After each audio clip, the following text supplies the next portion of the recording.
अभी शादी के 6 महीने ही हुए थे कि राहुल अपनी माँ को फ़ोन करता है और कहता है कि माँ, तुम मुझे जल्दी से अपने पास बुला लो, क्योंकि अगर तुम मुझे अपने पास नहीं बुलाओगी ना तो मुझे हमेशा हमेशा के लिए खो दोगी।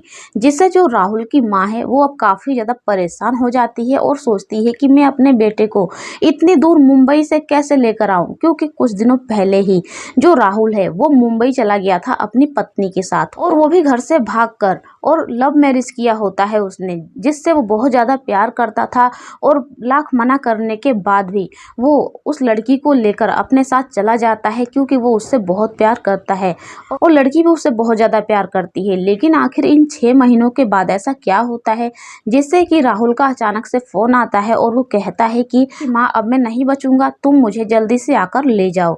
तो दोस्तों, इस कहानी को सुनते वक्त आपकी आंखों में आंसू जरूर आ जाएंगे, क्योंकि ये एक ऐसी प्यार की कहानी है जिससे दोनों ने प्यार तो किया, लेकिन प्यार को निभाने वाला केवल एक ही था और एक ने 6 महीने के अंदर ही कितने जल्दी धोखा दे दिया। आप इस कहानी को अगर सुनेंगे तो आपकी आंखों में भी आंसू भर जाएंगे।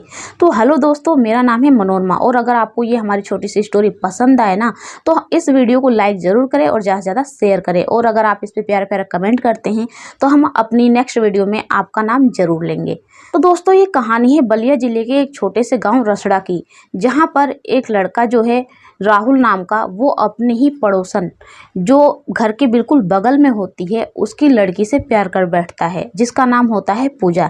दोनों एक दूसरे से काफ़ी ज़्यादा प्यार करते हैं और दोनों एक दूसरे को काफ़ी ज़्यादा पसंद करने लगते हैं। लेकिन जो गांव है ना, गांव में पड़ोस में शादी नहीं होती है, और इसीलिए क्योंकि कोई चाचा लगता है, कोई कुछ लगता है, कोई कुछ लगता है, कोई भैया लगता है, इसलिए तो इसीलिए जो लड़के के भाई थे वो मना करते हैं कि देख, तू जिससे शादी करने के लिए कहेगा ना हम शादी कर देंगे, लेकिन इससे पूजा से शादी नहीं होगी तेरी। लेकिन वो जिद ठान लेता है कि शादी करूंगा तो मैं पूजा से ही करूंगा। अब जो लड़का होता है राहुल, उसके 5 भाई होते हैं। पांचों भाई यानी कि जो 5 भाई होते हैं, राहुल को लेकर 6 होते हैं, और वो सारे मना करते हैं, कहते हैं कि नहीं देख, ऐसा नहीं होता, तू हमारे नाक मत कटवा और तू हमारी बात मान ले, तू जहाँ कहेगा तेरी शादी कर देंगे। तो राहुल कहता है कि ठीक है, और अब सबको ऐसा लगने लगता है कि ये सुधर गया है, अब ये उस लड़की से यानी कि पूजा से बात नहीं करेगा। तो सबका मन शांत हो जाता है। ऐसे ही कुछ दिन बीत जाते हैं, लेकिन एक दिन पता चलता है कि राहुल जो है वो अब घर से भागने की प्लानिंग कर रहा है, जिससे राहुल का जो बड़ा भाई है वो पिटाई करता है और कहता है कि तू हमारी नाक कटवाने पे ही लग गया है, हमने तुझे लाख मना किया था, लेकिन तू हमारे पीठ पीछे ये सब क्या कर रहा है। राहुल कहता है कि मैं उससे प्यार करता हूँ, मैं पूजा से प्यार करता हूँ और मैं उससे शादी जरूर करूँगा। तो सब लोग मना करते हैं कि नहीं, तू ऐसा नहीं कर सकता, लेकिन राहुल और पूजा दोनों एक दूसरे से इतना प्यार करते हैं कि दोनों एक दूसरे से बिछड़ने का नाम लेते ही नहीं हैं। इधर जो पूजा है उसके माँ बाप भी मना करते हैं, लेकिन वो तो कह देती है साफ साफ कि मैं शादी करूंगी तो राहुल से ही करूंगी, वरना मैं उसे लेकर भाग जाऊंगी और तुम लोग चाहे जो कुछ भी कर लो। तो जो लड़की के माँ बाप है वो तो अब कुछ नहीं कर पाते हैं, उन्हें समझ में नहीं आता कि वो अपनी बेटी को कैसे समझाएं। और इधर जो लड़का होता है राहुल, उसके पिता तो नहीं होते, लेकिन जो भाई होते हैं वो काफ़ी ज़्यादा समझाते हैं। अब ऐसे ही कुछ दिन मारपीट और ऐसे ही करते करते बीत जाता है, और राहुल के बड़े भाई की शादी होती है। अब शादी से 2 दिन पहले ही जो राहुल है वो पूजा को लेकर एक दिन घर से भाग जाता है और दोनों चले जाते हैं मुंबई। अब इधर घर में सब अफरा तफरी मच जाती है कि ये सब क्या हो गया घर में, क्योंकि शादी का माहौल था तो किसी भी तरह से अपनी इज्जत तो बचानी थी, क्योंकि अगर उधर पता चलेगा लड़की वालों को तो पता नहीं शादी करेंगे नहीं करेंगे, कि इन लोगों का तो कैरेक्टर ही ख़राब है, गांव में यही सब होता है। तो इसलिए किसी तरह से लड़के को ढूंढ कर लाया जाता है, और उसके बाद से जो पुलिस होते हैं वो मंदिर में राहुल और पूजा दोनों की शादी करवा देते हैं। अब शादी करवाने के बाद जो पूजा जो है वो नाबालिग होती है, इसीलिए पूजा से कहा जाता है कि तुम अपने मम्मी पापा के पास 6 महीने तक रहो, और 6 महीने के बाद तुम आकर राहुल के घर में रहना, उसकी पत्नी बनकर रहना, जिससे कि लड़की जो है वो मान जाती है, लड़का भी मान जाता है। अब दोनों अपने अपने घर पे आ जाते हैं। अब जो राहुल है उसके बड़े भाई की शादी हो जाती है, शादी को 2 महीने बीत चुके होते हैं। अचानक ऐसा होता है कि जो राहुल है वो और पूजा है दोनों घर से फरार हो जाते हैं, दोनों घर से यानी कि भाग जाते हैं। अब सब लोग सोचते हैं कि चलो दोनों की शादी हो ही गई थी, भाग गए तो भाग गए, कोई बात नहीं। लेकिन फिर भी जो आपस में एक मन मुटाव सा होता है ना, लड़की पक्ष के बीच और लड़का पक्ष के बीच, दोनों में मन मुटाव हो ही जाता है, क्योंकि कोई भी ये नहीं चाहता था कि गली मोहल्ले में ही बिल्कुल घर के आस पास ही हैं तो शादी हो। इसलिए अब राहुल चला जाता है। किसी भी तरह से लड़की की माँ अपने दिल को तसल्ली पहुंचाती है, लड़के की माँ भी पहुंचाती है किसी भी तरह से कि चलो जो हुआ सो हुआ, अब किसी भी तरह से हमें एक्सेप्ट तो करना ही होगा, दोनों एक साथ रहने में खुश हैं तो कोई बात नहीं। लेकिन किस्मत को तो कुछ और ही मंजूर था, क्योंकि इधर जब राहुल जाता है पूजा को लेकर, सबसे पहले तो वो जाता है अपने रिश्तेदारी में जाता है अपनी नानी के पास। नानी के पास जब जाता है तो वो लोग भी थोड़ा डांटते हैं, लेकिन फिर वो प्यार से रख लेते हैं। लड़की भी वहाँ पर प्यार से कुछ दिनों तक, 1 महीने तक रहती है। जो पूजा है वो 1 महीने तक रहती है, लेकिन वहाँ पर जो पूजा है वो राहुल के साथ धीरे धीरे मारपीट करना, झगड़ा लड़ाई करना शुरू कर देती है, जिससे राहुल को ऐसा लगता है कि अगर मैं यहाँ पर रहूँगा तो मेरे नाना नानी की भी बेइज्जती होगी, आस पड़ोस के जो लोग हैं वो सुनेंगे तो कहेंगे कि पता नहीं है कहाँ से इस लड़की को लेकर आया है, और ये हमेशा झगड़ा करती रहती है राहुल से। इसीलिए राहुल जो है वो पूजा को लेकर मुंबई चला जाता है। अब दोनों मुंबई चले जाते हैं। मुंबई में दोनों कमाते हैं, खाते हैं। और वहीं जो राहुल है, राहुल का जो बड़ा भाई है, क्योंकि उसके 5 भाई और होते हैं, तो उसमें से एक भाई जो है वो उधर ही आस पड़ोस में रह रहा होता है और इनके बारे में जानता है, सुनता है, लेकिन मतलब इनसे कोई मतलब नहीं रखता। लेकिन हाँ, ये ध्यान देता है कि मेरा भाई यहाँ पर है।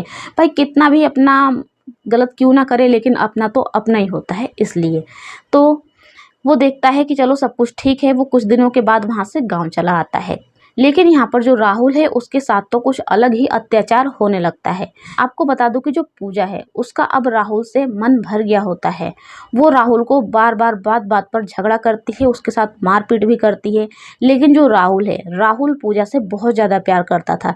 जैसा पूजा कहती है वैसा ही राहुल करता है। राहुल उसकी मार तक खा लेता है, पति होकर उसका मार तक खा लेता है, सब कुछ उसकी बातें मानता है। लेकिन पूजा है वो ज़्यादा ही उस पर अत्याचार करने लगती है, उसे कमरे में बंद करके और कहीं भी निकल जाती है। किसके साथ निकल जाती है ये कुछ नहीं पता होता है, क्योंकि कुछ दिनों के बाद पता चलता है कि जो राहुल है उसकी तबीयत खाना खाने की वजह से पूरी तरह से खराब हो गई है, क्योंकि उसे कई दिनों तक खाना नहीं मिल रहा होता है। उसकी जो प्लेट है वो भी कम हो चुकी होती है, शरीर में खून भी नहीं होता है, बहुत ज़्यादा दुबला पतला, बहुत ज़्यादा कमज़ोर हो गया होता है। और वो अचानक से एक दिन अपनी माँ को फ़ोन करके कहता है कि माँ, अगर तुम मुझे लेने के लिए नहीं आई तो तुम मुझे हमेशा हमेशा के लिए खो दोगी। इसलिए जो लड़के की माँ है वो काफ़ी ज़्यादा परेशान हो जाती है।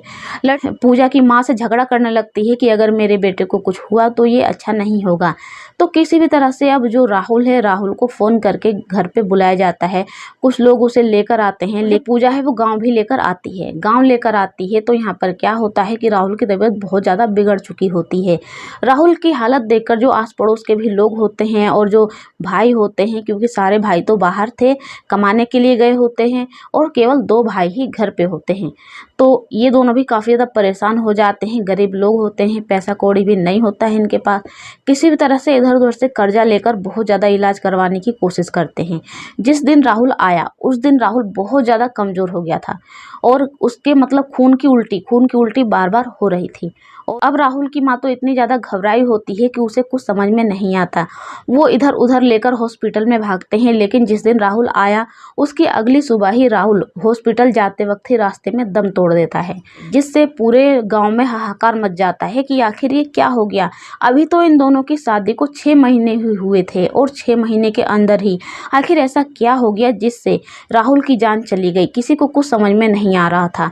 वहीं पुलिस में इस केस को गया, FIR दर्ज करवाई गई, तो वहाँ पर जांच हुई, पुलिस भी आई और जब पोस्टमार्टम हुआ तो उसमें केवल यही निकला कि जो राहुल है उसके खाना खाने की वजह से और बहुत ज़्यादा कमजोरी आने की वजह से इसकी प्लेट बहुत ज़्यादा कमज़ोर हो गई थी और इसीलिए इसने दम तोड़ दिया। लेकिन जो राहुल की माँ होती है उसका दिल नहीं मानता है। वो हमेशा यही कहती है कि नहीं, लड़की नहीं, पूजा नहीं, यानी कि मेरे राहुल की, मेरे बेटे की जान ली है। लेकिन राहुल की माँ के पास कोई भी सबूत नहीं होता है जिससे कि वो लड़की पक्ष को सज़ा दिला सके या लड़की को सज़ा दिला सके जो उसके साथ थी। और जो पूजा है जो बहुत ज़्यादा प्यार करने का दावा करती थी राहुल से, उसके साथ भाग भी गई थी, वो अभी राहुल के प्राण निकले भी नहीं थे उससे पहले ही अपना बिछुआ वगैरह सब निकाल कर फेंक दिया था और बोल दिया था कि मुझे राहुल से कोई मतलब नहीं है, मैं अब इसके साथ नहीं रहना चाहती हूँ और मैं कहीं और शादी कर लूँगी, लेकिन अब इसके साथ नहीं रहूँगी। जिससे कि सब लोग उसे काफ़ी ज़्यादा उल्टा सीधा ज़्यादा बोलने लगे कि अभी तो तेरा पति जिंदा है और तूने ऐसा कर दिया, और उसके अगले दिन ही राहुल दम तोड़ देता है। और राहुल के ख़त्म होने के बाद ही ये रिश्ता भी ख़त्म हो जाता है और दोनों के बीच अब ये कोर्ट कचहरी का केस चलने लगता है। वहीं जो राहुल की माँ है वो हमेशा केस तो लड़ती है, लेकिन अभी तक उसे न्याय नहीं मिला है क्योंकि उनके पास कोई सबूत ही नहीं है। तो दोस्तों, इस कहानी से मुझे यही समझ में आया कि प्यार करो तो सोच समझ कर करो, वरना नहीं करो। सब पर भरोसा करना बिल्कुल भी सही नहीं है। और ये कहानी तो मेरे सच्ची कहानी है और मेरी आंखों देखी कहानी है। आप मानेंगे या नहीं मानेंगे, विश्वास करेंगे या नहीं करेंगे, लेकिन ये मेरे गांव की, मेरे पड़ोस की सच्ची कहानी है। तो दोस्तों, अगर आपको ये स्टोरी पसंद आई तो वीडियो को लाइक ज़रूर करें और कमेंट करें। हम अगली वीडियो में आपका नाम ज़रूर लेंगे।